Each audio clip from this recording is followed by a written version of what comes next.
Hello friends, దేవుని కృప వల్ల అయ్యగారు అమ్మగారు మీ అందరికీ దేవుని యొక్క విలువైన ప్రసంగములు స్వయంగా రాసినవి మీకు అందచేయాలని కోరుకుంటున్నాం. మా పుస్తకంలో సిలువ ధ్యాన ప్రసంగములు 83 ప్రసంగములు, క్రిస్మస్ ప్రసంగములు 50 ప్రసంగములు, బైబిల్లోని స్త్రీల ప్రసంగములు 72 ప్రసంగములు, మోషే సుఖోపవాస ప్రసంగములు 63 ప్రసంగములు. ఈ పుస్తకములు అయ్యగారు అమ్మగారు స్వయంగా రాసినవి మీ అందరికీ అందాలని కోరుకుంటున్నాము. మా పుస్తకములు కావాల్సిన వారు కాంటాక్ట్ అవ్వాల్సిన numbers: Bapatla reverend doctor P Jayapal గారు, phone number 9866412025. Guntur doctor P Prasad Rao గారు, ఫోన్ నెంబర్ 9413685994 అండ్ 9705789407. మా పుస్తకంలో మీరు తీసుకొని చదివి ఆదరణ పొంది దేవుని మహిమపరచాలని కోరుకుంటున్నాము. Don't forget to like the video. Thank you.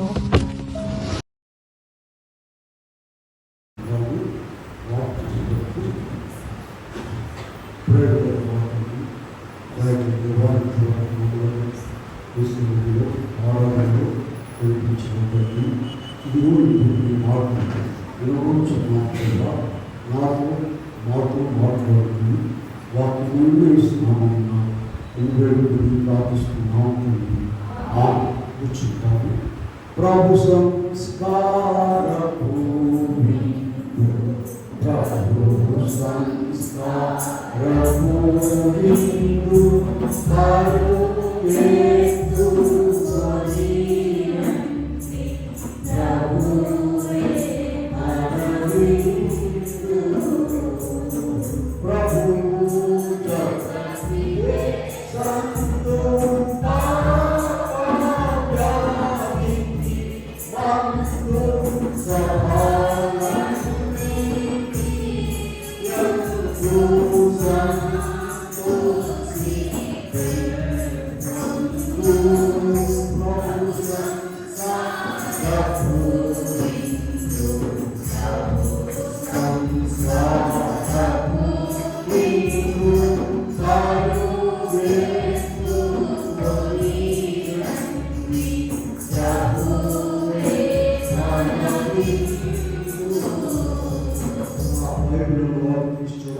కూడా వాక్యం వెళ్ళాము. మొదటి పత్రిక 10వ అధ్యాయంలో 17వ వచనం చూద్దాం. మనమందరం ఆ ఒకటే రొట్టెలో పాలు పుచ్చుకుంటున్నాం. రొట్టె ఒకటే కనుక అనేకమైన ఒక్క శరీరమై ఉన్నాం, అనగా క్రీస్తు శరీరమై ఉన్నాం. ఇలాగా ప్రభు నామమున కృపాసమాధానము దేవుడికి వెళ్ళకుండా వాక్యం వినాలి. వచ్చాము పోయేమన్నట్టుగా కాదు. దేవుడి వాక్యం మనకు బ్రతికిస్తుంది, కాపాడుతుంది, మనకు బలం ఇస్తుంది, శక్తి ఇస్తుంది. మనలో మన ఇంట్లో ఉన్న దుర్మార్గత అంతా కూడా కొట్టివేస్తుంది. క్లాసులో బాగా పాఠం వినేవాళ్ళు ఏం చేస్తారు చెప్పండి? మంచి మార్కులు తెచ్చుకుంటారు. వాళ్ళు చెప్పల్చంతంగా ఎక్కడ ఆలోచించేవారు, కూర్చునేవారు, వాడు తప్పేవారు. దేవుడు మనల్ని ప్రేమించి మందిరానికి తీసుకొచ్చాడు కనుక బైబిల్ ఉన్నవాడు, చదువుకున్నవాడు ఖచ్చితంగా బైబిల్ తీసి చూడాలి. వాళ్ళు ఏం చెప్పామా అనేది మనము నిర్ణయించుకోవాలి. దైవజనుడు దేవదాసయ్య గారు ఒక మాట చెప్పారు, ప్రతి ఒక్కరు కూడా నోట్స్ తీసుకొచ్చి రాసుకోమన్నారు. కానీ ఇప్పుడు అంత శక్తి సామర్థ్యాలు ఎవరికి లేవు కనుక ఎందుకైనా మళ్ళా చూసుకోవచ్చు. ఆ వాక్యం మనల్ని పాడమంటే ఎందుకు పాడమంటే ఇప్పుడు పాడతారు, నీ వాక్యమేనంలో అది పాటలు ఆయన కూడా రాసుకున్నాం. మనం కూడా ఎక్కడంటే దంచి పాడతారంటే బ్రతికిస్తుందో లేదో సాగుపడుతుందో మనకేంటి. వాక్యం అనేది మామూలైంది. సరే, ఇక్కడ చూడండి, మళ్ళీ చదువుతాము. మొదటి గురించి 10-17 మనం అందరము ఆ ఒకటే రొట్టెలో రొట్టె ఒకటే కనుక ఒక్క శరీరమై ఉన్నాము. క్రీస్తు ప్రభు శరీరంలో మనందరం కూడా పాలు భావిస్తున్నైపోయాం. ఎందుకు ఆయన శరీరాన్ని ఇచ్చారంటే మనము ఆయన శరీర రూపంలోకి రావాలి. ఇంకో వాక్యం చూడండి, మొదటి గురించి 12వ అధ్యాయంలో 27వ వచనం కూడా చూద్దాం. 12:27 ఆడుకోలే మీరు క్రీస్తు మీరు యొక్క కూడా శరీరమై ఉండి మీరు క్రీస్తు యొక్క శరీరమై ఉండి వేరు వేరు అవయములై ఉన్నారు.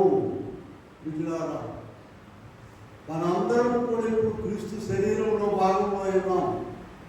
వేరు వేరు అవయవాలు అయి ఉన్నాం. రొట్టె ఒకటే రొట్టె భుజించుతున్నాము. ఆ ఒకటే రొట్టెలో పాల్పంచుకుంటున్నాము. రొట్టె ఒకటే కనుక అనేకులమైన మనము ఒక్క శరీరమై ఉన్నాము. అదే క్రీస్తు శరీరము. ఈయన మనం నేర్చుకోవాల్సిన పాఠం ఏంటి? అందరం కూడా ఒకే రొట్టెలో పాల్గొంటున్నాము. రొట్టె ఒకటే కనుక మనందరం కూడా చివరకు ఆ రొట్టె రూపంలోకి మనం రావాలని ప్రభు చెప్పారు. చూడండి, మత్తయి సువార్త 26 ప్రభు ఏం చెప్పారంటే, వారు భోజనం చేయుచుండగా యేసు పట్టుకొని ఆశీర్వదించి ఇచ్చి తీసుకొని తినుడి, ఇది నా శరీరం అని చెప్పాను. ఇలా రొట్టెను తీసుకున్నారు. ఆయన విరిచి ఆశీర్వదించి వారికి ఇచ్చి, మీరు తీసుకొని తినుడి, ఇది నా శరీరం అని చెప్పారు. మార్కు సువార్త 14:22 చూడండి. 22 వారు భోజనం చేయుచుండగా రొట్టెలు పట్టుకుని ఆశీర్వదించి ఇది నా శరీరం అని చెప్పాను. చూడండి, సాక్ష్యాలు ముందు మత్తయ్య గారు చెప్పారు, మార్కు గారు చెప్పారు, లూకా గారి దగ్గరికి వెళ్ళాలి. చూడండి, 22:19 చూద్దాం. లూకా 22:19 పిమ్మట ఆయన ఒక రొట్టెను పట్టుకొని కృతజ్ఞతాస్తుతులు చెల్లించి దాన్ని విరిచి వారికిచ్చి, ఇది మీ కొరకు ఇయ్యబడుచున్న నా శరీరము అని చెప్పాను. ఏంటో ఒకసారి చెప్తే సరిపోదా? ఇద్దరు ముగ్గురు సాక్ష్యం పెట్టి చెప్పిస్తారు. మూడవది పౌలు గారు చెప్తున్నాడు. చూడండి, మొదటి కొరింథీ పత్రిక 11వ అధ్యాయంలో 23-24 చూద్దాం. ప్రభువైన యేసు తాను అప్పగింపబడిన రాత్రి ఒక రొట్టెను ఎత్తుకొని కృతజ్ఞతాస్తుతులు చెల్లించి దాన్ని విరిచి, ఇది మీ కొరకైన నా శరీరము అని చెప్పాను. 4 సువార్తికులు చెప్పారండి. ఎవరు చెప్పిన మాట ఇది? చూడండి, ఎవరన్నా ఒక మాట, కొత్త మాట వస్తే వెంటనే ఏమంటారంటే ఎవరు చెప్పారండి?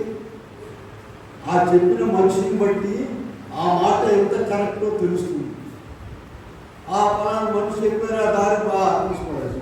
ఆ మనిషి లెక్కలో మంచి కాదు, ఆ మాట లెక్కలో మాట. ఇప్పుడు ఈ మాట ఎవరు చెప్పారు? యేసు ప్రభువే స్వయముగా చెప్పారు. మనం ఎవరి పేరు మీద అయితే ప్రార్థన చేస్తున్నామో, భూమి ఆకాశములందరి సమస్తము ఎవరైతే కలుగు చేశారో, ప్రకటన 1:18-19 మరణము యొక్క పాతాళ లోకము యొక్క తాళపు చెవులు నా స్వాధీనంలో ఉన్నాయని ఎవరు చెప్పారో ఆయన చెప్పిన మాట ఇది. ఎవరు చెప్పారండి ఈ మాట? రొట్టెని తీసుకొని ఇది నా శరీరం అని చెప్పింది ఎవరు? యేసు ప్రభువు. కనుక దీనికి తిరుగులేదు. ఈ మాట చాలా స్టాండర్డ్ అయిన మాట. కనుక ప్రియమైన దేవుని బిడ్డలారా, ఎవరో కాదు, ప్రభువే స్వయంగా ఒక రొట్టెను పట్టుకొని ఇది నా శరీరం అని చెప్పారు. ప్రభు శరీరం అని ప్రభువే చెప్పారు. కనుక మనం దీనిని నమ్మాలి. నేను వచ్చే వరకు దీనిని చేయండి అని చెప్పారు ప్రభు. ఇప్పుడు అదే రొట్టెను మనము ఇప్పుడు తీసుకొనబోతున్నాము. ఏ రొట్టెని చెప్పండి? ప్రభు యొక్క శరీరమును. 2 విషయాలు ఉన్నాయండి ఇక్కడ. అక్షరార్థంలో లోకంలో కనబడేది రొట్టె ద్రాక్షారసము, ఆత్మీయార్థంలో కనబడేటువంటిది ఆయన శరీరము, ఆయన రక్తము. ఈ రెండింటినీ జాగ్రత్తగా ఆలోచించాలి. భక్తి లేని వారు, లోకంతో నిండిపోయిన వారు బాప్తిసం తీసుకున్నా సరే, ఎన్నాళ్ళు క్రైస్తవులుగా ఉన్నా సరే, వాళ్ళకి భక్తి లేకపోతే వాళ్ళు తీసుకునేది రొట్టె ద్రాక్షారసం మాత్రమే. అనలైజ్ చేసుకుని కష్టమైన కూడా కొన్ని మాటలు గట్టిగానే ఉంటాయి. భక్తి కలిగి ప్రార్థనాపూర్వకముగా ప్రభు నా కొరకు చనిపోయి ఆయన శరీరంగా నాకు ఇచ్చారు అని ఎవరైతే భయముతో తీసుకుంటారో వారు ప్రభు శరీరంగా తీసుకుంటారు. రొట్టె ద్రాక్షారసం కాదు. ఎవరు చెప్పారండి ఈ రొట్టె ద్రాక్షారసము ప్రభు శరీరం అని? ఎవరు చెప్పారు? పాదరి గారు చెప్పాడా, లేదా ప్రెసిడెంట్ గారు చెప్పారా, బిషప్ గారు చెప్పాడా? యేసు ప్రభువే చెప్పారు. కనుక ప్రియమైన దేవుని బిడ్డలారా, కోట్లాది ప్రజలు దీన్ని తీసుకుంటున్నారు. ఎందుకు తెలుసా? రోమా 3:23లో వారందరికీ తెలిసిన మాట ఉంది, అందరూ పాపం చేసి దేవుడిని గురించి మహిమను పొందలేకపోయినారు. ఈ పాపం నుండి విడుదల పొందడానికి ఆయన అనేక బోధలు, అనేక ప్రసంగాలు అనేకం చేసి ఇలా కాదని చెప్పి ఆయన శరీరాన్ని మనకి చూపించారు. అందరి దేవుడు బిడ్డలే. ఆది కాలంలో దేవుడు తన పోలిక తన స్వరూపం చొప్పున మనుషులను చేశారు. మీరు చూడండి, మొదటి యోహాను పత్రిక 1వ అధ్యాయంలో 3వ వచనం, మొదటి యోహాను పత్రిక 3వ అధ్యాయంలో 2వ వచనం నుండి చూద్దాం. ఇప్పుడు మనం దేవుని పిల్లలమై ఉన్నాము.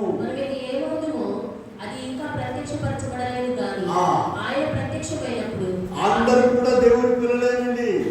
ప్రభు నమ్ముకున్నా నమ్ముకోకపోయినా, ఎందుకని అందరికి కూడా దేవుడు ఒకే లక్షణాలు ఇచ్చారు.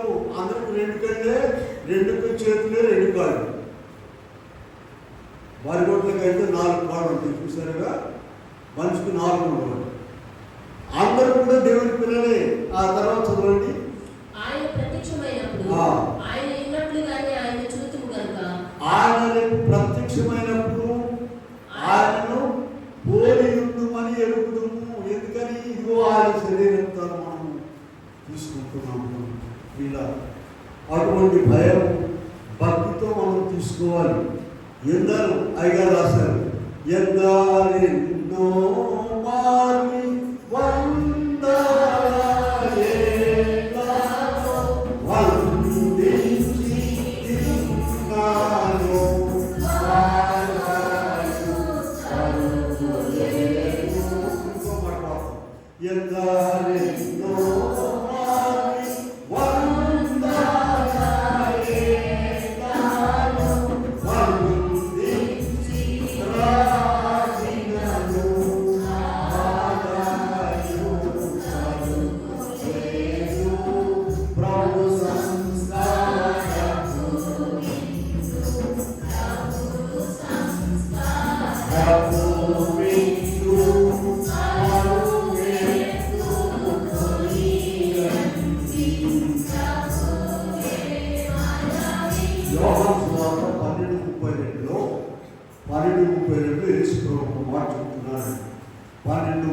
చూడండి.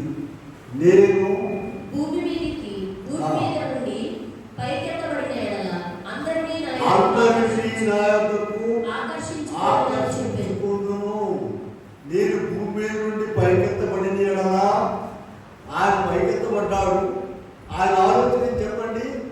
అందరినీ, తండ్రి ఆలోచన ఎలా ఉంటుందో చూడండి. ఒకరికి 4 బిడ్డలు అనుకోండి, వాళ్ళ తల్లిదండ్రుల ఆలోచన ఉంటుంది, నలుగురు కూడా గొప్పవాళ్ళని చేయాలని ఉంటుంది. ఒకడేమో 10th తప్పుతాడు, ఇక వాడిని ముల్లోకాలు తిప్పు, వాడు 10th పాస్ అవుతాడు. ఒకడు ఇంటర్ పడుకుంటాడు. ఇద్దరు బాగా చదువుతారు. ఎవరు తప్పది? తండ్రి ఉద్దేశం మాత్రము పుట్టగానే స్కూల్లో చేరేటప్పుడల్లా, మా వాడు 10th వరకే చదవాలంటే 10th తప్పాలని అనుకుంటాడా? ఏదంటే తెలియనా? చూడండి, ఈ పరలోకపు తండ్రి యొక్క ఉద్దేశం 12:32లో, యోహాను సువార్త 12:32లో చదివాము. నేను భూమి నుండి పైకెత్తబడిన యెడల అందరినీ. మరి అక్రమస్తుల సంగతి ఏంటి? దుర్మార్గులు, వ్యభిచారులు, నరహంతకులు, వీళ్ళందరి సంగతి ఏంటి? ఆయన తెలిసే వాళ్ళు కూడా ఇంకా మారుతారు. చూడండి, ఈ ఊళ్ళో తప్పాడనుకో, అవి ఆ గుంటూరులో పెద్ద ఖాళీ ఉందండి, ఆడ తిరుగుతాడు అంటాడు. అక్కడ కాదండి, కర్నూలులో ఉందంటే అక్కడికి వెళ్ళి చేరుతాడు. వాడు ఎక్కడ చేసినా తప్పుతాడు. వాడి పని ఏంటంటే తప్పనే. మరి ఇలాగూ ఇక్కడ కూడా ఆ సంఘానికి ఈ సంఘానికి చాలా సంఘాలకు వెళ్తారు, మంచిదే. నువ్వు బాగా అసలు ప్రాబ్లం ఎక్కడుంది? నీలో ఉన్నది. కనుక శరీరత్వం తీసుకొని మనం ఆ ఆలోచనలో ఉండాలి. ఇంకో విషయం ఏంటంటే చూడండి, ప్రభు దివ్య లక్షణాలన్నీ కూడా మనలోకి రావాలి. ఆయన శరీరత్వం తీసుకుంటుండగా ఏమేంటి దైవ లక్షణాలు శుద్ధి ఎప్పుడు చెప్తాం కదా మనము, ప్రేమ, న్యాయము, పరిశుద్ధత, శక్తి, జీవము, స్వతంత్రత, ఇవన్నీ కూడా మనలోకి వచ్చినాయా రాలేదా? మొదటి పేతురు పత్రికలో చూడండి, మొదటి పేతురు పత్రిక 1వ అధ్యాయంలో 14 నుండి 16 వరకు చదువుతాం. 14 నుండి మొదటి పేతురు 1:14. నేను పరిశుద్ధుడై ఉన్నాను కనుక మీరును పరిశుద్ధులై ఉండుడి. నేను పరిశుద్ధుడై ఉన్నాను కనుక మీరును పరిశుద్ధులై ఉండుడి. కాగా మీరు విధేయులకు పిల్లలై మీ పూర్వపు అజ్ఞాన దశలో మీ పుణ్య ఆశలను అనుసరించి ప్రవర్తింపగా మిమ్మల్ని పిలిచిన వాడు పరిశుద్ధుడై ఉన్న మిమ్మల్ని పిలిచిన వాడు పరిశుద్ధుడు కనుక మీరును సమస్త ప్రవర్తన యందు పరిశుద్ధులై ఉండుడి. అది చాలా ముఖ్యమైనది. మనము ఇలాగూ ఈ దివ్య లక్షణాలన్నీ కూడా కలిగి ఉండాలని దేవుడు తన దివ్య లక్షణాలు మనకి ఇవ్వాలని చెప్పి ఎన్నో ఏర్పాట్లు చేశారండి. ఎన్నో బోధలు, ఎన్నో సంఘాలు, ఎన్నో వాక్యాలు అందించి ఇవన్నీ చాలదనుకొని ఆయన శరీరత్వాలను కూడా ఇచ్చివేశారు. వీటన్నిటి ద్వారా మనము ఆయన యొక్క లక్షణాలు, మంచి ఆహారం తినేవాళ్ళండి, మంచి ఆహారం తినేవాళ్ళు బలవచ్చిందో లేదో చూసుకుంటారు కదండి. బరువు కూర్చుందా లేకపోతే ఇంకా ఏదో చూసుకుంటారు. మరి మనము కూడా ప్రభులో ఉన్న మనము శరీరత్వాలు తీసుకునేటువంటి మనము ఆయన లక్షణాలు వచ్చినాయా రాలేదా చూసుకుంటాం. దేవుడు అనేక రకాలైన బోధలండి, బైబిలే కాదు. చూడండి, కీర్తన 19వ అధ్యాయం ప్రారంభం చూసుకోండి. ఎప్పుడైనా అక్కడ బోధకులను పెట్టాడు దేవుడు మనకు. భూమి ఒక బోధకుడు, ప్రారంభం చూడండి, ఆకాశములు దేవుని మహిమను వివరించుతున్నది, అంతరిక్షం ఆయన చేతి పనిని ప్రచురపరుచుతున్నది, పగటికి పగలు బోధ చేయుచున్నది, రాత్రికి రాత్రి జ్ఞానం తెలుపుతున్నది.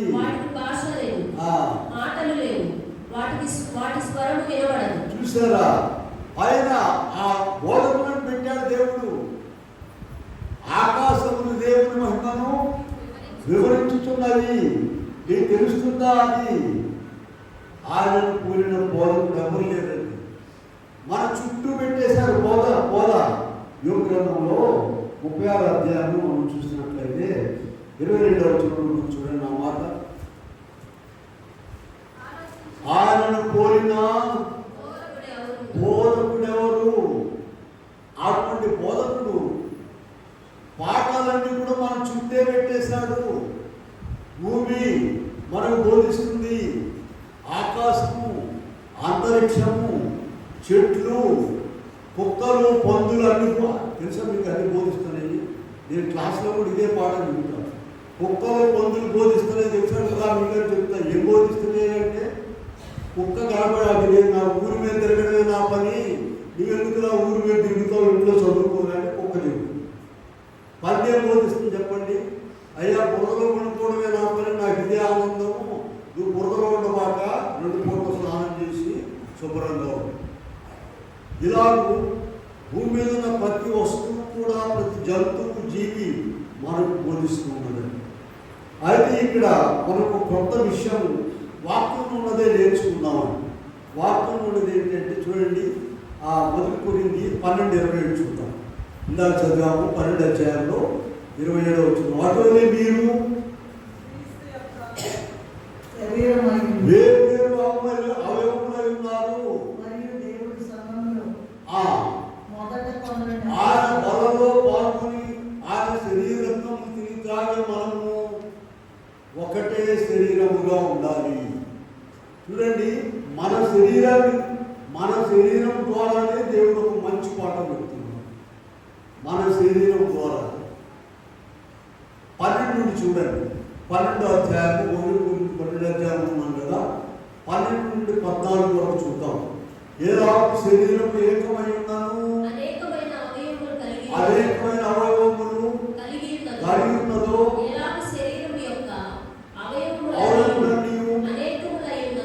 ఒక్క శరీరమై ఉన్నదో క్రీస్తు ఉన్నాడు. యూదులమైనను గ్రీసు దేశస్థులమైన దాసులమైనను స్వతంత్రులమైనను ఒక్క శరీరంలోనికి ఒక్క శరీరము భుజించింది కనుక ఒక్క శరీరమై ఉండాలి. ఆయా జాగ్రత్తగా ఉన్నారు. చాలా ముఖ్యమైన పాయింట్ వచ్చాం. వీళ్ళారా మనము ఇప్పుడు చూడండి, మన శరీర అవయవములు ఉన్నాయి కదా, ఆ పాఠం మళ్ళీ చదువుకోండి మీరు ఇంటికి వెళ్ళి. కాళ్ళు, చేతులు, కళ్ళు, నోరు, ముక్కు అన్నీ ఉన్నాయి కదండి. మరి ఇప్పుడు ఎప్పుడైనా ఎప్పుడు మగానికి పౌడర్ రాస్తున్నారు, కాళ్ళకి రాయట్లేదు, కాళ్ళు ఎప్పుడైనా నలిగినాయా? ఈ కాళ్ళు ఎప్పుడైనా నలిగినాయమ్మా?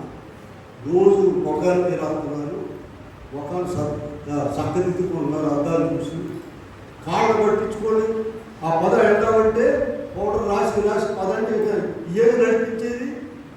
తర్వాత ఒక ఆయనకి సన్మానం చేశారండి, ఉంగరం పెట్టారు. కాళ్ళు మిగతా చేతులు మిగతా భాగాలు ఏడుతున్నాయా? ఆయన ఉంగరం పెట్టారు, మాకు పెట్టలేదు కానీ. ఇప్పుడు సంఘంలో నీవు దేవుడు ఒక్కొక్కరికి ఒక పని ఇచ్చాడు. నీవు క్రీస్తు అవయవంలో ఒక భాగమై ఉన్నట్లయితే నీవు అసూయపడకూడదు. మన శరీర అవయవములే దీనికి ఉదాహరణ. పాట వింటున్నారా? ఆ వచ్చిన వాళ్ళని చూడండి తర్వాత. వీళ్ళారా మన శరీర అవయవములు ఎలాగైతే ఒకటిగా పనిచేస్తున్నాయో, మీరు ఆ వాక్యం ఉన్నదే, నేను చెప్పేది కొత్తదేం కాదు. చూడండి, అక్కడ మనం చూసినట్లయితే ఇక్కడ మనం దాసులమైనను స్వతంత్రులమైనను గ్రీసు దేశస్థులమైనను యూదులమైనను ఒక్క శరీరంలోనే మనము ఒక్క శరీరమే భుజించాము. కనుక ఇక్కడ మనం చూసినట్లయితే వీళ్ళారా 1 కొరింథీ 12వ అధ్యాయం ఉన్నాం, 19-20 చూద్దాం. చూడండి, అవయవములు అనేకములైనను శరీరం ఒక్కటే కనుక కన్ను చేతితో నీవు నాకు అక్కర్లేదని చెప్పజాలదు. ఆ కళ్ళట అబ్బాయి నేనేది ఏం లేదు, నేనే హీరోని, నీ కాళ్ళతో మాకు పని లేదు, చేతులతో మాకు పని లేదని చెప్తున్నాయా? చెప్పట్లేదు. నీవు కూడా సంఘంలో ఉన్నటువంటి ప్రతి మనిషి కూడా ఒకటిగా మనందరం కూడా వాక్యం చూపించాను దాకా 1 కొరింథీ 12 నుండి శరీరం ఏలాగ ఏకమై ఉన్నదో అనేకమైన మనము ఒకటిగా ఉన్నాము. ఎవరికి ఇచ్చే ప్రాధాన్యత వారికి ఇచ్చారు. ఎవరికి ఇవ్వాల్సింది ఆ అయ్యగారు అమ్మగారు అన్ని నీకు ఎదుగుతున్నారని నాకు చెప్పలేదు. ఇలా చెప్పారు కదా, కాళ్ళు ఏం చేసినాయి అంటమ్మా, అలిగిని అంటే ఏమని రోజు పౌడర్ డబ్బాలు మొక్కలకి రాస్తున్నారు, నాకు రాయట్లేదు. ఇగో ఇలా నీవు క్రీస్తు శరీరంలో అవయవమై ఉన్నట్లయితే నీకు అలగడం కానీ కోపం కానీ భేదాభిప్రాయం ఉండదు. మరి ఎందుకు ఉంటుంది? నీవు క్రీస్తు శరీరంలో భాగం కాదు, దైవ శరీరంలో భాగం. అందుకని నీకు ఈ ఆలోచనలు వస్తున్నాయి. నీకు ప్రభు వారికి ఇచ్చేది వారికి ఇచ్చారు, వీళ్ళ పని వీళ్ళకి ఇచ్చాడు, ఆ పని వారికి ఇచ్చారు. అది నీవు ఎప్పుడైతే సర్దుకుపోతావో అప్పుడు నీవు క్రీస్తు శరీరంలో భాగంగా. కనుక పిల్లల అట్లా మనం చూసినట్లయితే ఒక శరీరము మరి సన్మానానికి గురైనట్లయితే మిగతా భాగాలన్నీ కూడా ఏం చేస్తాయట? సంతోషిస్తాయి.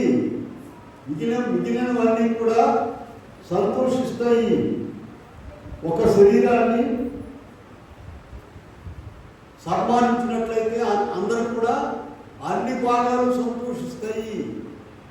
ఒక శరీరానికి దెబ్బ తగిలింది, కాలికి దెబ్బ తగిలింది అనుకోండి, అమ్మ అంటున్నారా? కాలికి దెబ్బ తగిలిందంటే చేతులు మంచి పని జరిగింది నాన్నయ్యా. వెళ్ళి ఏం చేస్తాయి? వెళ్ళి 10 సార్లు ఆ కాళ్ళను పరామర్శిస్తాయి. 10 సార్లు ఎక్కడ తగిలిందో ఏంటో.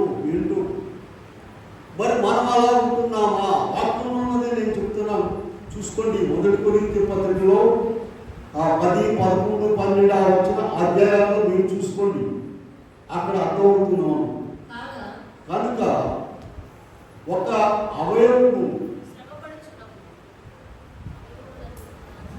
సన్మానించబడుతుందంటే మిగిలిన అవయవములన్నీ కూడా ఏం చేస్తాయి చెప్పండి?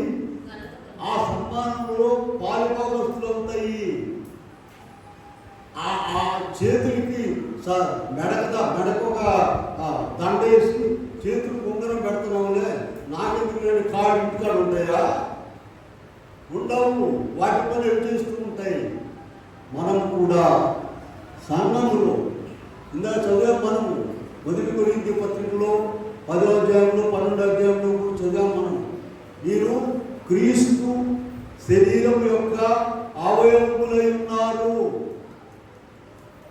ఒక్కొక్కరికి ఒక పాటలు పాడతారు, కొంతమంది సంఘం వాక్యం చెప్తారు. మరి 3 అవకాశాలు ఇచ్చాం మనం. ఇదిగో 40 దినాలు ఇచ్చాము. తర్వాత అదిగో 2వ శనివారం, 2వ ఆదివారం స్త్రీల కూడికలు ఉన్నాయి, స్వస్థాలు ఉంది, వాక్యం చెప్పమని అంటున్నాం. మరి నువ్వు చెప్పొచ్చు కదా, ఎవరైనా అయ్యా నేను కూడా చెప్తానని.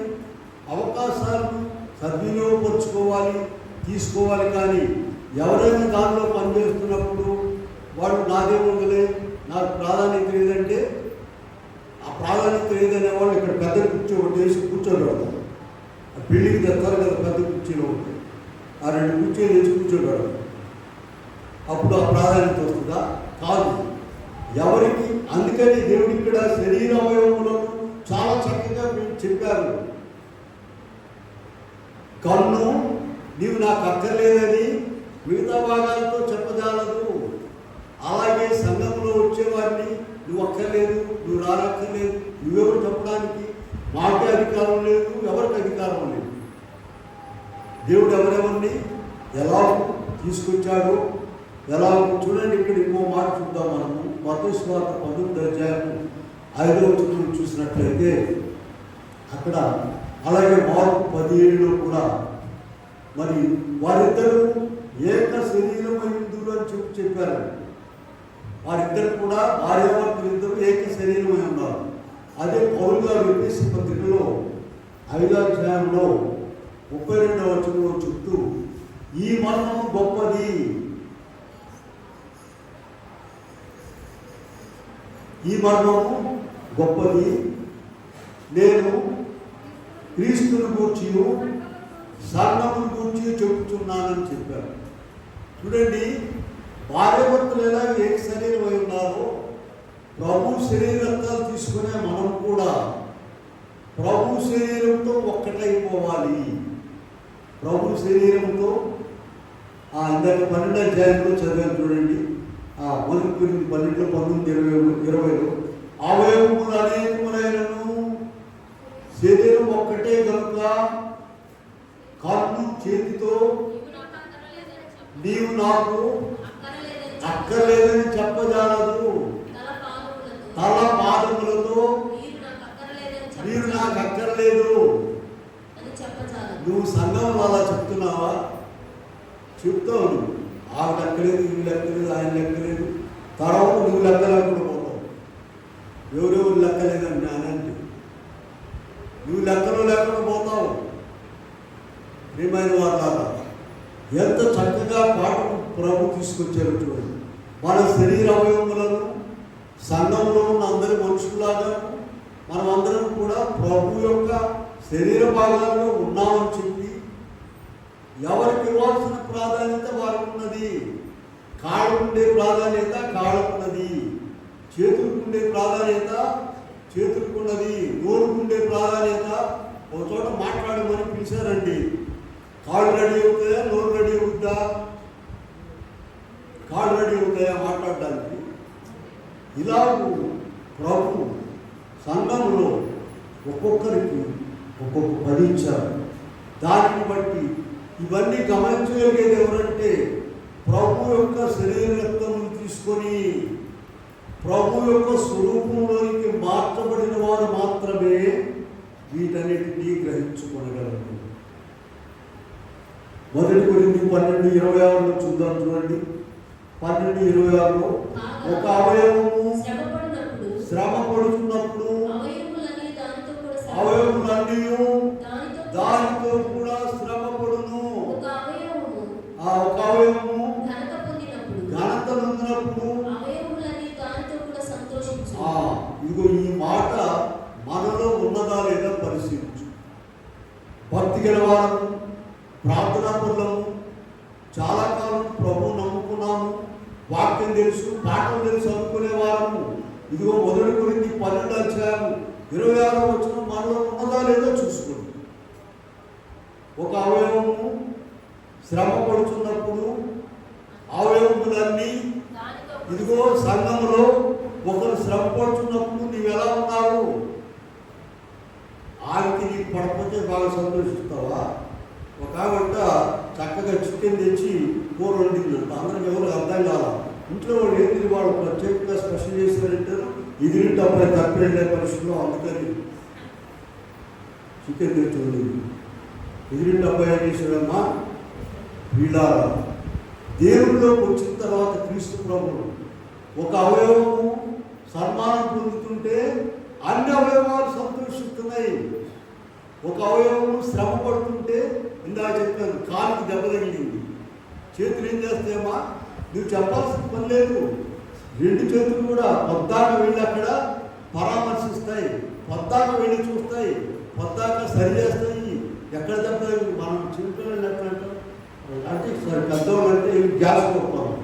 ఆమెకున్న పరిచయాన్ని బట్టి వెళ్ళి గ్యాస్ మాట్లాడి వస్తారు. పొయ్యి కాడ గ్యాస్లా. ఇది అట్లా కాదు, దేవుని ప్రేమ అలా కాదు.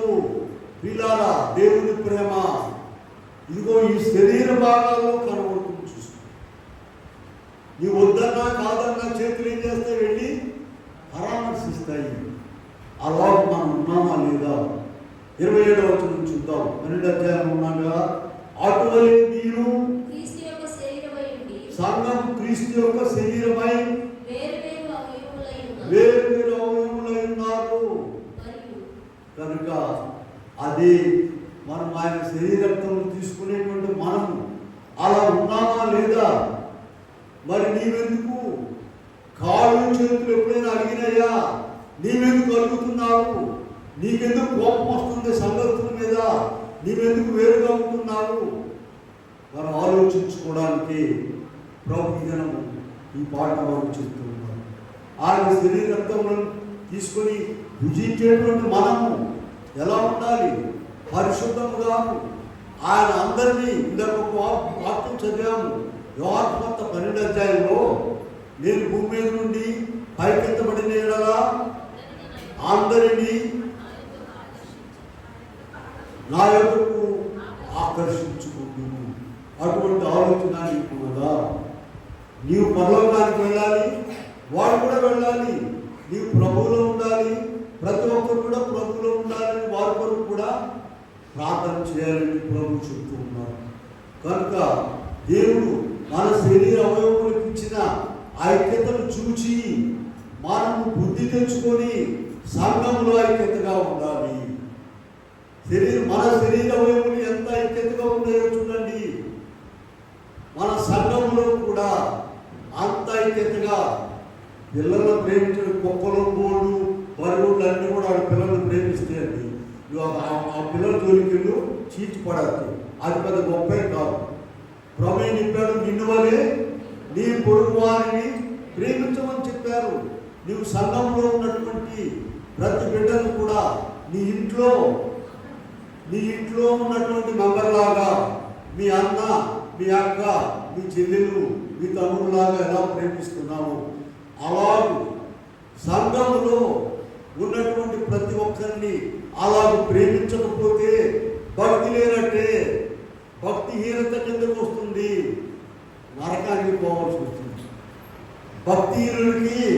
భక్తిహీనులు అమ్మగారు స్వస్థాలలో ఒక మాట చెప్పారు చూడండి. అది ఎక్కడ చదువు భక్తిహీనులకు ఉన్న భాగం గురించి యోగ గ్రంథంలో చాలా బాగుంటుంది అన్నమాట. యోగ గ్రంథము భక్తిహీనుల భాగం అని ఆ యోగ గ్రంథంలో 27వ అధ్యాయం అనుకుంటాను. చూడండి, 27వ అధ్యాయంలో ఒక మాట చూద్దాం. చూడండి, సార్ చూపిద్దాం. ఎక్కడి నుంచి అండి? 27లో 13 నుండి చూడండి. 27లో దేవుని వలన భక్తిలకు నియమింపబడిన భాగం ఇది బాధించువారు సర్వశక్తులు ఉన్న ముందు స్వార్థము. శ్రీలారా 14వ వచనం నుండి 23వ వచనం వరకు భయంకరమైన పరిస్థితులు ఉన్నాయి. అసలు చదవకూడదు, వినకూడదు. వాటిని ఏంటి బైబిల్లో కూడా ఇటువంటి రాస్తారా అని అనిపిస్తుంది. మీ బైబిల్ ఉన్నవాడు చూస్తుంది. జాగ్రత్తగా చదవండి. భక్తిహీనులు అంటే ఏంటో చూడండి. నేను ఒక వచనం చదువుతాను, చూడండి. 14వ వచనం, వారి పిల్లలు విస్తరించిన ఎడలా అది ఖడ్గం చేత పడుతుంటాయి కదా. వారి సంతానములకు చాలంత ఆహారం దొరకదు. వారికి మిగిలిన వారు తెగులు వలన చచ్చి పాతి పెట్టెదరు. భయంకరమైన విషయాలు ఉన్నాయి చూడండి. భక్తిహీనత అనేటువంటిది ఎంత ప్రమాదకరమైనది. అటువంటి భక్తిహీనతలోకి మనము పోకుండా ఉండాలని ప్రభు ఎన్నో విషయాలు, ఎన్నో బోధలు, ఎన్నో రీతులుగా ఒక్కొక్క దినం ఒక్కొక్కరు ఈ దినం మనతో ప్రభు మాట్లాడుతున్నారు. చెప్పండి, మన శరీర అవయవులను చూసి బుద్ధి తెచ్చుకోండి. నీ శరీర అవయవములు ఒకదానికొకటి పోట్లాడుకుంటున్నాయా? కాళ్ళు చేతులు ఎప్పుడైనా పోట్లాడుకున్నాయమ్మా? పోట్లాడుకున్నాయి. కళ్ళు, నోరు, ముక్కు పోట్లాడుకున్నాయా? లేదు, ఒక్కటే. నీవు కూడా అలా ఉండాలని ప్రభు మనల్ని కోరుకుంటూ ఉండాలి. అందుకని ఇక్కడ చూద్దాం, చూడండి. ఎఫెసీ పత్రిక 4:14 చూద్దాం ఒకసారి. ఎఫెసీ పత్రికలో చదవండి.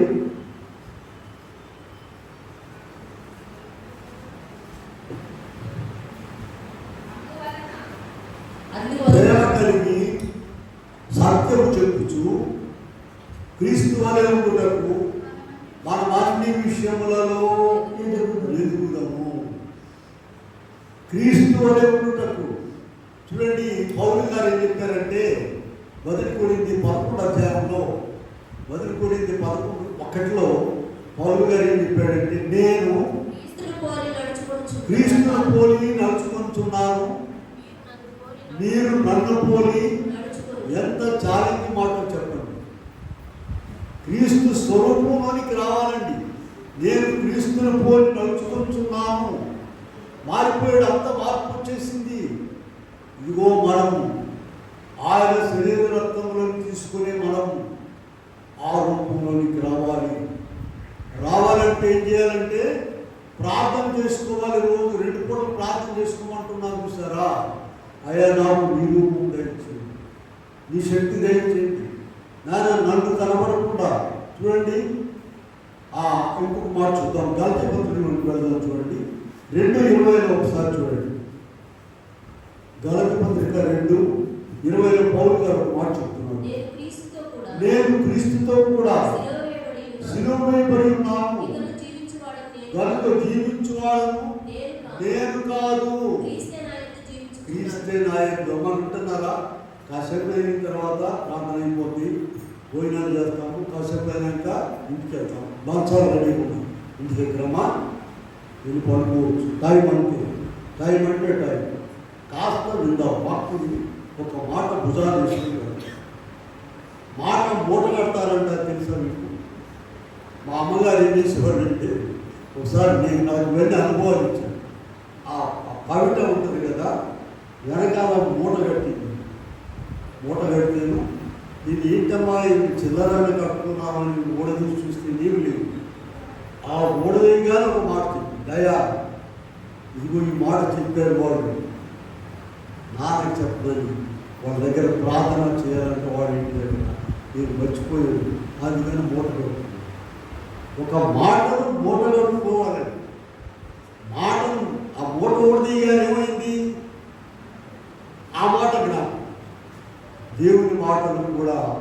మనం మూట కట్టుకోవాలి. ఇది ఎన్నో అయిపోయిందే పదన్నింటిగా అలా కాదు. మనము లోకంలో మనం చూసే జంతువులన్నిట్లాగా జీవించాలని కాదు. ప్రభు మనకు ఆయన శరీరత్వం ఇచ్చుతున్నది. మనం ఆయన స్వరూపంలో, ఆయన పోలిక, ఆయన రూపంలోనికి మారాలని. ఇదిగో పౌలు గారు ఒకప్పుడు ఎటువంటి వాడో తెలుసా? చూడండి, చదవండి. రోమా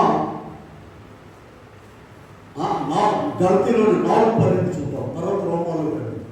గలతీ 4:12లో పౌలు గారు ఏం చెప్తున్నాడంటే, నేను మీ వంటి వాడనైతిని కనుక మీరు నా వంటి వారు కావాలనేది మిమ్మల్ని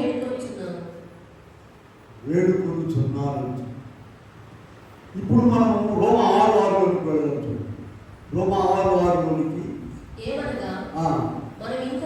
మన ప్రాచీన స్వభావము ఆయనతో కూడా సిలువ వేయబడి ఉందనని ఎరుగుదుము. ఇలా ఇందాక మనము గలతీ 2:20 ఒక మాట చదివాము, చూసారా? గలతీ 2:20లో పౌలు గారు ఏం చెప్తున్నారంటే, నేను క్రీస్తుతో కూడా సిలువ వేయబడి ఉన్నాను, జీవించువాడను నేను కాదని చెప్పాడు. ఈ మాట మనం చెప్పగలమా? ఈ మాట మనం చెప్పడానికి ప్రభు మనల్ని ఇంత ప్రయాసంతో ఆయన సన్నిధిలో ఉంచారు. ఆయన బిడ్డలుగా ఏర్పాటు చేశారు. గొప్ప కార్యములు జరిగించారు. ప్రియులారా, వీటన్నిటినీ మనం సద్వినియోగపరుచుకొని పౌలు గారి వలె మనం కూడా మన యొక్క ప్రాచీన స్వభావం ఏం చేయాలి? సిలువ వేసేయాలి. ఒకవేళ ఒక గంట తాగుబోతులు ఆ పండగ తాగుతారు కదండి. ఆ తాగే పండగ వచ్చేసరికి ఆ ఊరు వెళ్ళారు. ఆ ఊరు వెళ్తే ఆడ ఫ్రెండ్ ఒక ఆయన ఉన్నాడు. ఆయన యేసుప్రభువుని నమ్ముకుని మారు మనసు పొందారు. వీళ్ళు వెళ్ళి పలానా ఎక్కడ బాటిల్స్ తీసుకెళ్ళి అడుగుతున్నారు. ఎక్కడ అడిగితే వాళ్ళు ఏం చేశారు? అయ్యా ఇక్కడ లేడీ అని చెప్పి చచ్చిపోయాడు. మేము పేపర్ దిద్దడానికి హైదరాబాద్ వెళ్ళాము. మా నాయకులు ఉన్నారు, అసోసియేషన్ నాయకులు. ఒకరోజు ఏంటంటే వాళ్ళకి మా మీద తల్లుబడింది. బసిరెడ్డి అని ఉన్నాడు, మా ఫ్రెండ్ ఒక ఆయన, డిఏలో క్లాస్. అతను చాలా భక్తి కలిగినాడు. బాబు రాత్రి 9ంటికి పెద్ద పెద్ద పాటలు తెచ్చారండి మా ఊరు. మేమిద్దరం అదే తింటాం, పదార్థాలు మేమిద్దరం బయలు. ఇదేంటండి మీకోసం తెచ్చామండి, మీరిద్దరు అంటారేంటి? మా కొరకు పెద్ద పాటలు తెచ్చారు. బసిరెడ్డి ఉంటామంటే 4 దండలు పెట్టాడు. జైపాల్ నేను పదాలు బజార్ కోరుకోండి. ఇలాగా సాతాను ఒక అవకాశం తీసుకొస్తుంది నీ దగ్గరికి. కొంచెమేగా మున్నూరు బిబిఆర్ కాలేజీ చదివానండి. అక్కడ ఒక పార్టీ అరేంజ్ చేశారు. నిమ్మ తోట ఉంటుంది. అన్నీ ఎట్లా అరేంజ్ చేశారు తెలుసా? మగవాళ్ళందరూ కూడా తలా సిగరెట్లు, ఫిల్టర్ సిగరెట్లు అంటారు. కిళ్ళే మనుషులందరూ కిళ్ళి లెక్క తీసుకొచ్చారు. తీసుకొచ్చిన తర్వాత ఇంకా భోజనాలు అయిపోయి పూలు పొంగలాంటి మోసులు తినేసిన తర్వాత ఆ మనిషికి ఒక సిగరెట్ పిల్లి ఇచ్చారు. సరే వేసుకొని సిగరెట్ ఇచ్చారు. నేను ముద్దా తెలియదండి. మాస్టర్ గారు రావుకున్నాడు. నేను మాస్టర్ నేను మాస్టర్ కంటే గొప్ప నాయకుడే చెప్పాను. ఏమండి, అందరితో పాటు వెళ్ళేవంటే ఎక్కడ పోవాల్సి ఉంటుంది? నరకానికి పోవాల్సి వస్తుంది. ప్రియులారా, నిన్ను వేరుగా ఉండాలని దేవుడు ఏర్పాటు చేశాడు. అప్పుడు నుండి ఆ మాస్టర్ గారు నన్ను ఎంతో ప్రేమించాడు. ఆయన నిలబడ్డాడు. నేనే ఆయన ఎప్పుడు తాగలేదు, శ్రీనివాసమూర్తి గారని. ఆయన ఎప్పుడూ తాగలేదంట, ఆ రోజు తాగాడంట. ఆయన అయితే నాకేమి తాగకూడదు, పెట్టి మొత్తం తాగకూడదు. వీడ ప్రభువులో మనం జాగ్రత్తగా ఉండాలి. మీకు ప్రత్యేకంగా ఉండండి అని ప్రభు చెప్పుకున్నారు. చూపిస్తా, ఆ వాక్యం చూపిస్తాను. మీరు చూడండి, మా 2 కొరింథీ పత్రికలోకి వెళ్ళండి. ఆ ప్రత్యేకంగా ఉండేటువంటి విషయాన్ని నేను మీకు చూపిస్తాను. 2 కొరింథీ పత్రికలో మనం చూసినట్లయితే 6వ అధ్యాయంలోకి వెళ్తాం. 6వ అధ్యాయంలో 14 నుండి చూడండి. మీరు అవిశ్వాసులతో జోడుగా ఉండకుడి, నీతి దుర్నీతితో ఏమి సాంగత్యము, వెలుగు దేవునితో ఏమి పొత్తు, బెలియాలకు ఏమి సంబంధము, విశ్వాసతో అవిశ్వాసతో విశ్వాసకి దేవుని ఆలయమునకు ఇప్పుడు ఇక్కడ చూడండి, నేను వారిలో నివసించి సంచరించును, నేను వారు నాకు కావున మీరు వారి మధ్య నుండి బయలుపడాలి, వారి మధ్య నుండి బయలుపడాలి, ప్రత్యేకంగా ఉండండి, ప్రత్యేకంగా ఉండండి. మనకు అందరూ తెలిసిన వాక్యం బైబిల్ తీయకుండా దుష్టుల ఆలోచన చొప్పున నడువక, పాపల మార్గము నిలవక, నడవకూడదంట, నిల్చోకూడదంట, కూర్చోకూడదంట. ఏం చేయాలి? గాలి వేలాడాలా, వాడు కనపడినప్పుడు వెంటనే అవతల దూరం వెళ్ళిపోవాలి. ఇలా ఇక్కడ స్పష్టంగా ఉంది, నీ బైబిల్లో చూసుకో. కావున మీరు వారి మధ్య నుండి బయలుపడాలి, ప్రత్యేకముగా ఉండండి. ఇలా సాయంకాలం అయ్యేసరికి, ఉదయం అయ్యేసరికి గెస్ట్లు వస్తారండి. అందులోకి ఇళ్ళ కాడ చూస్తున్నాం కదండి, ఒక ఇంటికాడ మీటింగ్ పెడతారు, సెషన్స్ జరుగుతుంది, నలుగురు కలిసి ఆ సెషన్ సభ సాయంత్రం దాకా. మరి ప్రార్థన టైము ఏంటండి? నీ ప్రార్థన టైంకి నువ్వు లేచి వెళ్ళిపోవాలి, దైవ సన్నిధిలోకి వెళ్ళాలి. ఆ అవకాశం వచ్చిందని కూర్చొని లగవలేని అవకాశం వచ్చిందని ఆ పేటలంతా ఆ నూరు దెబ్బతారు. ఆమె మన ఇంటికి వచ్చింది, ప్రార్థన చేయాలా, అంతా మాట్లాడాలా, ఆమె వెళ్ళిపోవాలంటే ఇక్కడ ఉండాలి, ఇక్కడ వెళ్ళేది. ఈ సంవత్సరాలు గుర్తు నువ్వు వెళ్ళి ప్రార్థన నీ సన్నిధిలో, ప్రభు సన్నిధిలో నువ్వు వెళ్ళిపోయి కూర్చో. కనుక ఇక్కడ మనం చూసినట్లయితే ఇలా మనం అంత్య దినమున లేకపోవడాలంటే ఇదిగో ఇలా ప్రభు స్వరూపం ఒక భాగం చూపించి నేను ముగిస్తాను. యోహాను సువార్త 6వ అధ్యాయం గురించి వెళ్దాం. యోహాను సువార్త 6వ అధ్యాయంలో 39 చూడండి. 39 నాకు రక్తం తాగువాడే నిశ్చయం గలవాడు, అంత్య దినమున నేను వారిని. 40వ వచనం చూడండి, 40వ వచనం, 44వ వచనం చూడండి, 54వ వచనం చూడండి. ఇవన్నీ ఎందుకు చెప్తున్నానంటే ఆయన శరీరత్వం తీసుకునేవారు అంత్య దినమున లేకపోతారు. అంత్య దినం ఎప్పుడండి? ప్రభు మధ్యాకాశంలోకి వచ్చేటువంటి దినం అంత్య దినము. ఈ అంత్య దినముల గురించి ఒక మాట చెప్తా వినండి. చనిపోయి సమాధిలో ఉన్న భక్తుల కంటే బతికున్న భక్తులు లేచడం చాలా కష్టం. ఈయన బతికే ఉన్నాడు, కానీ భక్తిహీనుడు కనుక ఈయన లేచి వెళ్ళడు. సమాధిలో ఉన్నాడు ఒక పెద్ద భక్తుడు, ఆయన త్వరగా లేచాడు.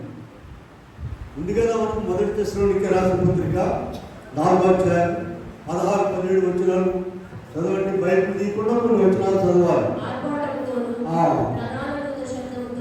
ఆర్భాటంతో, ప్రధాన శబ్దంతో, క్రీస్తు నందు మృతులైన వారు మొదట లేతురు, ఆ విధంగా సజీవులమైన చూడు మనం వారితో కూడా ఏకముగా ఆకాశ మేఘముల మీద కొనిపోబడుదుము సదాకాలం. ఇలా ఈ ధన్యత శరీర రక్తముల ద్వారా ప్రభు మనకిచ్చారు. శరీర రక్తములు తీసుకుని నీవు ప్రభు స్వరూపం నాలో వచ్చేసింది, నేను రేపు ప్రభు వచ్చినప్పుడు ఎగిరి వెళతాను అనేటువంటి నిరీక్షణ కలిగి ఉండాలి. అక్కడ అదే అధ్యాయంలో పౌలు గారు మాట్లాడుతూ చూడండి, నిరీక్షణ లేని ఇతరుల వలె మీరు దుఃఖపడు నిమిత్తము అనే మాట రాశారు. అక్కడ చూసారా? మొదటి దశలోనికి నిరీక్షణ లేని ఇతరుల వలె దుఃఖపడుతు నిమిత్తము నిద్రించిన వారి గురించి మీకు తెలియకుండా నాకు ఇష్టం లేదు. తిరిగి లేచినని మనము నమ్మిన ఎడల అదే ప్రకారం యేసులను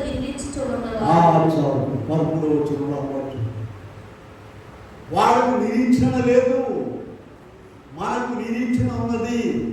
ఇలా ప్రభు వస్తారు, మనం ఎగిరి వెళ్తాము. 2 రకాలు, 2 గుంపులు ఉన్నాయండి. మీకు చూపిస్తాను చూడండి. ఆ పాత నిబంధన చివరి పుస్తకంలోకి వెళ్ళండి. మలాకీలోకి వెళ్ళి 4వ అధ్యాయంలో చూడండి. మలాకీలో 4వ అధ్యాయం ప్రారంభం నుండి చూడండి అమ్మా. నియమింపబడిన దినము వచ్చుచున్నది. కొలిమి కారునట్లు అని కారులు, గర్విష్ఠులందరూ దుర్మార్గులందరూ కొయ్య కాలువలే ఉందురు. వారిలో ఒక్కరికి వేరైనను చిగురైనను లేకుండా రాబో. 2వ వచనం చూస్తున్నారా? మొదటి వచనంలో గుంపు ఉన్నారు.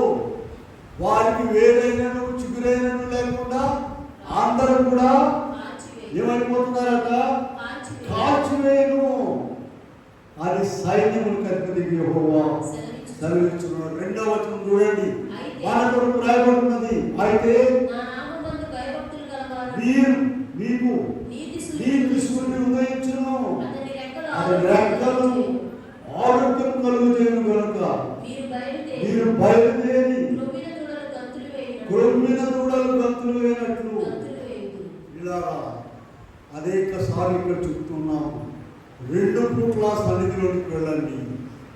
2 పూట్ల ప్రభు సన్నిధిలోకి వెళ్ళి ప్రార్థన చేసుకోండి.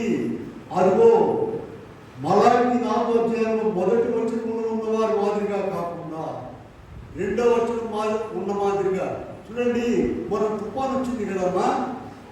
ఆ రాత్రి అందరూ కూడా గడగడ వణిగిపోయారు. తెల్లారే వరకు అందరూ మొగోళ్ళు. అబ్బో తీళ్ళు అవుతున్నారు బజారు. ఒక పాదరి గారు ఎదురుచ్చాడు. హాయిగా ఇద్దరేంది పని తీరిగ్గా తిరుగుతున్నారు. నేను ఆడికి పాటలు చెప్పాను. ఇవన్నీ రుచి చూపిస్తున్నారు పిల్లారా. అసలైంది, అసలైన పెద్ద తుఫాను ఉంది. ఆయన వచ్చేటప్పుడు మలాకీలు ఉన్నారు కదా. మలాకీలు ఇంకొక మాట చూపిస్తుంది చూడండి. మలాకీ 3:2 చూడండి. 3:2 ఆయన వచ్చు దినము ఎవరు సహింపగలరు? ఎవరు ఓర్వగలరు? కంసాలి అగ్ని వంటి వాడు. పిల్లారా మన రుచి చూసారమ్మా. తెల్లారి లేస్తామో లేదు. సముద్రం వచ్చుద్దేమో, ఇల్లు మేల పడుద్దేమో. ఎన్ని ఆలోచనలో నిద్ర లేదు కొంతమందికి. అడేమో పోషిస్తూ ఉంటుంది ఊరు. ఆ దేవుని కొడుకులు బట్టి ప్రార్థన చేశాము. తెల్లారి నిద్ర వచ్చిందండి. అందరూ మొగాళ్ళే, అందరం మొనగాళ్ళే. నేను మొనగాళ్ళంటే రాత్రి 0. ఇప్పుడు అబ్బో పైకి లేచారు చూడండి. ఇలా ఉప్పు రుచి చూపించినట్టుగా అలా ఎట్ట ఉప్పు చూడ మసుకుంటారు కదమ్మా. ఆ ఉప్పు చూసి చూపుకుంటారు. అది ఉప్పు చూపి రుచి చూపించాడంటే అసలైన విందు భోజనం ఉంది.